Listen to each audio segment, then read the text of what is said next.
Hello, hello, hello. Welcome, guys, to the broadcast. For those who are coming through for the first time, you are more than welcome. For those who keep coming, keep doing what you're doing. I love it. Guys, please don't forget to like and subscribe to this content. Please put on your notification bell so that you are reminded each time we post a new video.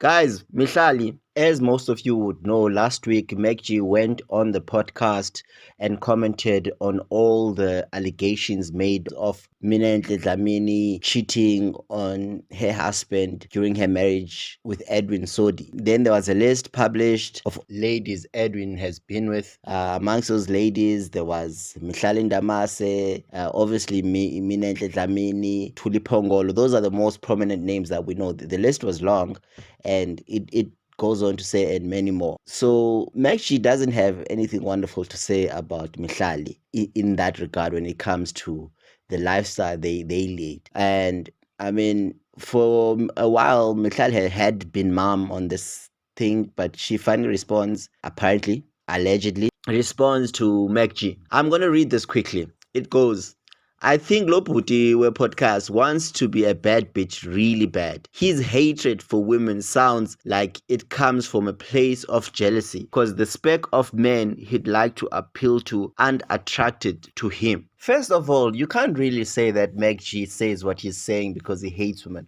MacG has got such a good relationship with so many women in the industry. I mean, Lerato Khanyago, Dineo Ranaka, so many. And I mean, Dineo is one of the most savage women when it comes to putting men in their place. And she's very close with MacG. So you can't really say MacG is saying those things because he's got hatred for women. So I did not want to assume what a bad bitch is. I went to Google to search it up. So this is what I found. Bad bitch has also been reappropriated by hip-hop culture.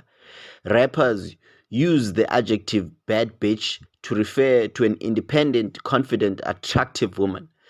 The term is used in complimentary way, meaning the woman is desirable. So that's it, guys. I mean, I read this and I found it quite interesting that this is Mihlali's response to all the things that were said about women like her on MacG's podcast. What I immediately noticed is that Mihlali is not lured into, she's entirely independent in how she feels about her lifestyle. Nobody has made her behave, at least from what we can read from this post. She's not feeling bad. She's not feeling guilty. She has never really shown that in any of the things that have been said about her. She doesn't justify the fact that she's been placed amongst women who are misleading young girls. She doesn't justify the fact that she is living a fake life and she's portraying herself as somebody who's working hard and making money off her blood, sweat, and tears. She doesn't justify the fact that people are saying YouTube could not be the thing that's affording her the lifestyle that she's leading. I don't know if that's just an exterior that she's portraying or it's truly how she feels, but Mihlali really carries on with her life. Even when the thing about her dating a married man was trending, she didn't bother. Instead, she just posted a picture with the married man, which she quickly removed. Again, this post is trending, but when I looked for it, I couldn't find it, but somebody had captured it, and so I'm seeing also it's trending on Twitter. I just wanted to confirm if she really posted it. I wanted to talk about it, but I wanted to confirm first if this is really a genuine post from Mihlali. So if we break this post down, it's quite interesting that Mihlali is not bothered. You see, MacG and Mihlali, judging from this statement, are talking from different positions. MacG is seeing these women as shallow, as women who are prostituting themselves in order to advance their careers. Mihlali is responding and saying, just from the translation of what a bad bitch is, she's saying, you really want to be a successful career woman, but unfortunately, the specs of men, the kind of men that you are attracting, are not the men you want to attract in your life. So Mihlali is saying, listen, don't be jealous. Don't be jealous that I'm getting attention from men that are rich. Don't be jealous that I'm getting attention from men that you wish could be giving you attention. And this is quite interesting. Like, she's not even saying that don't be jealous that you are not getting my attention. Is she insinuating that he's gay? Is she insinuating that he wants investors to come and invest in his show, because there has been talks on MacG's podcast about them not getting investors that they should for the numbers that they are making.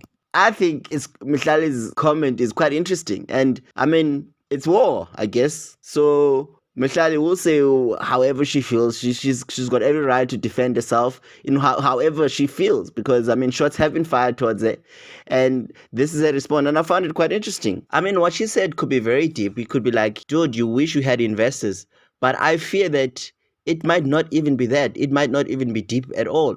It's just Mihlali is responding according to the level of a lifestyle that she leads. You know, that's the thing. Mihlali is so beautiful and she speaks so well that you think that she's deep. But now I'm starting to wonder that her actions are starting to match her reasoning capacity. And now, if you had any doubts about the kind of lifestyle that she leads, it's just maybe being confirmed by the response that she's giving, that she'll take MacG, who's a male, and speak about him like she's talking to girls competing for attention in a club for men, so that men can fund them or buy them drinks or whatever it is that girls do when they're all alone competing amongst each other.